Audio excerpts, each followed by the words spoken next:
दोस्तों, यीशु मसीह जल्द आने वाला है। मोहरों का लगातार खुलना, वातावरण का बदलना, बाइबल में लिखी भविष्यवाणियों का लगातार पूरा होना इस बात का स्पष्ट संकेत है कि यीशु मसीह आने ही वाला है। और अत्यंत शीघ्र गिनती की पुस्तक के आरंभिक 4 अध्यायों की तरह पुनः इजरायलियों की गिनती होने वाली है। परम पवित्र परमेश्वर की मोहर लगने वाली है। सो प्रत्येक मनुष्य को यीशु आगमन के लिए तैयार होना होगा। बाइबल की 4थी पुस्तक में पवित्र आत्मा ने यीशु मसीह को ऊपर लटकाए गए बलिदान के रूप में प्रस्तुत किया। प्रथम महायाजक हारून की मृत्यु के बाद परमेश्वर द्वारा अचानक आया प्रकोप उसी ऊपर लटके बलिदान के द्वारा शांत हुआ। इस पुस्तक के 5वें अध्याय में पवित्र आत्मा ने इज़राइल के आने वाले जीवन के लिए महत्वपूर्ण ज्ञान दिया। 6वें अध्याय में नाज़िरों की व्यवस्था एवं आशीर्वाद देने के तरीके को सिखाया। प्रभु यीशु मसीह ने कहा, तुम आशीष के वारिस हो, तुम्हें श्राप नहीं पर आशीषें ही देना है।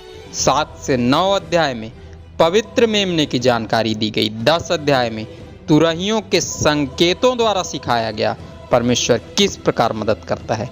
यीशु मसीह का दूसरा आगमन भी इसी संकेत के द्वारा होगा और आते ही सर्वप्रथम वो अपने चुने हुए विश्वासियों की मदद करेगा। 11 अध्याय में परमेश्वर ने प्रजा की भूख मिटाई। 12 अध्याय में अपने चुने हुए दासों को महिमा प्रदान की। 13 से 20 अध्याय में पवित्रता का पाठ पढ़ाया और अपने प्रकोप का दर्शन कराया। वर्तमान युग में पुनः परमेश्वर विपत्तियों के द्वारा मनुष्य को पवित्रता का पाठ पढ़ाता जा रहा है और आने वाले प्रकोप की झलक दिखलाता जा रहा है। उसके बाद 21 से 25 अध्याय में विजय प्राप्त करने का तरीका सिखाया।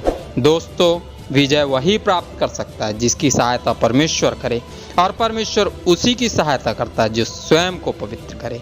26 अध्याय में वापस गणना पाई जाती है और 27 अध्याय में एक नई विधि का आरंभ होता है। इस विधि के अंतर्गत परमेश्वर सिखाता है हमें अपने भाई बहनों का हक नहीं मारना चाहिए। 28 से 30 अध्याय में बलिदान के उन तरीकों को सिखाया जो तरीके प्रभु यीशु मसीह के बलिदान पर पूर्ण हो जाते हैं। 31 से 36 अध्याय में प्रतिज्ञा किए हुए देश पर अधिकार प्राप्त करने का ज्ञान दिया।